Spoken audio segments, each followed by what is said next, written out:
제목이 지하의 신이었잖아요. 지하의 신. 그렇죠. 이게 어떻게 보면은 그 내면에 있는 셀프에 관한 이야기라고는 생각도 들거든요. 그렇죠. 그러니까 지하라고 하는 게 무의식의 세계를 얘기한다고 얘기할 수 있겠죠. 그 지하에 있는 어떻게 보면은 자기 자신의 셀프라는 게 어떻게 보면 자기에게는 신과 같은 존재처럼 느껴질 수도 있다는 생각이. 그러니까 무의식은 우리가 의식의 입장에서는 남이잖아요. 타자잖아요. 그래서 넘버 원, 넘버 투라는 개념을 융이 넘버 원 퍼스널리티가 있고 넘버 투 퍼스널리티가 있는 거죠. 자기 안에 두 개의 인격이 있다고 느낀다는 얘기죠. 그래서 의식의 입장에서는 무의식에 있는 세계는 자기하고 낯선 세계이기 때문에 그걸 신이라고 부를 수도 있고 트루 셀프라고 얘기할 수도 있고 여러 가지로 부를 수 있겠죠. 어쨌든 그게 신비의 세계잖아요. 그런데 어떨 때는 이 무의식의 세계가 어떤 사람은 굉장히 센서티브해서 자기 의식을 범람하는 무의식의 힘을 강하게 느끼는 사람들이 많은 거죠. 그게 가장 강력하게 거기에 느낌을 받는 분들이 아까 영매라고 얘기하는 이런 분들이죠. 또 실제로 병리적인 분들은 사이카틱한 분들은 이제 무의식에서 세계에서 벗어나지 못하고 있잖아요. 의식의 힘은 굉장히 작고 무의식이 거의 지배를 하고 있는 거죠. 어떻게 보면은 그 사회적인 집단 속에서는 그런 어떤 지하의 신을 끌어내는 것을 굉장히 두려워하고 금기시하고 있고, 그런 것 때문에 또 개인적으로도 그런 사회 집단의 의식을 그대로 가져가니까 본인의 무의식을 끌어내는 것을 두려워하고, 그러니까 사무가 이야기했던 것처럼 좀 파괴적인 느낌으로 또 다가오기도 하고, 이제 그런 생각이 들어요. 그래, 굉장히 두려워하죠. 사실은 사람들 속은 자기 안에 있는 것을 굉장히 두려워하는 게 이게 결국 비혼의 얘기 속에 나중에 보면 사이카틱한 사람들의 세계에 들어가게 되면 멜라니 클라인이 얘기했던 패러노이드 스키조이드 포지션이라는 게 실제로 임상에서 적나라하게 드러나요. 얼마나 자기 안에 있는 어떤 뭐라고 할까요? 스플릿 오프된 자기의 파편화된 자기가 얼마나 두려운 대상인지 몰라요.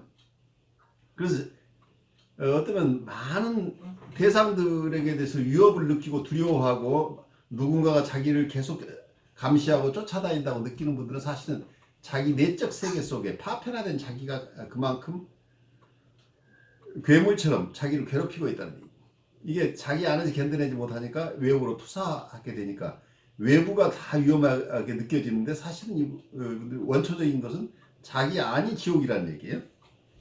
지옥에서 탈출할 방법이 없어서 지옥 속에 있는 괴물들을 하나씩 밖으로 내던지긴 하는데 밖으로 내던져도 다시 이게 돌아오고 밖에서 안에 파편화되어 있는 자기가 하나 둘이 아니고 프래그멘테이션이라고 하는 게 보통 우리가 분열이라고 하면 의식과 무의식의 분열이라고 얘기할 수도 있고 또 억압된 것 이런 단순한 것들이 아니고 인격 체제 자체가 셀프라고 하는 것 자체에 통합된 응집력이 있는 셀프는 약해지고 페어벤식으로 얘기하면 센츄럴 이고는 굉장히 약하고 그 밖에 리비드럴 이고나 엔티 리비드럴 이고의 성격을 갖는 것 이런 셀프들이 파편화된 셀프가 조각조각 나 있어서 여기로부터 오는 압력을 견뎌내지 못하는 사람들이 사이카틱한 사람들이에요.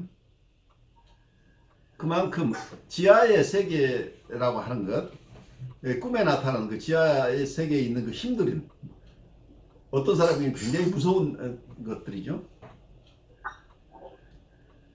무섭지만 관찰할 만한 것들이 같습니다. 그러니까 이게 그래서 정신병리학으로 보지 않고 내가 인간 성장학으로 정신분석을 자리매김해야 된다고 하는 부분이 이거죠.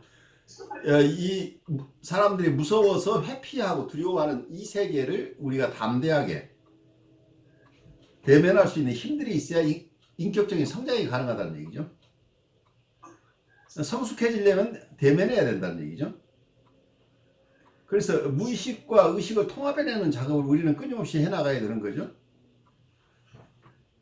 그 작업이 어떠면 우리가 평생 해나가는 작업이 될 수밖에 없겠죠. 그래서 지금까지 내 안에 있는 뭐가 있는지를 몰랐는데 어떠면 내 트루 셀프라고 얘기할 수도 있겠고 내 안에 잠재 있었던 신성이 자기를 드러낸다고 얘기할 수도 있겠고 여러 이름으로 얘기를 하지만 지금 우리가 가지고 있는 제한된 나를 넘어서는 존재가 되고자 한다면 이런 대면은 불가피한 거죠.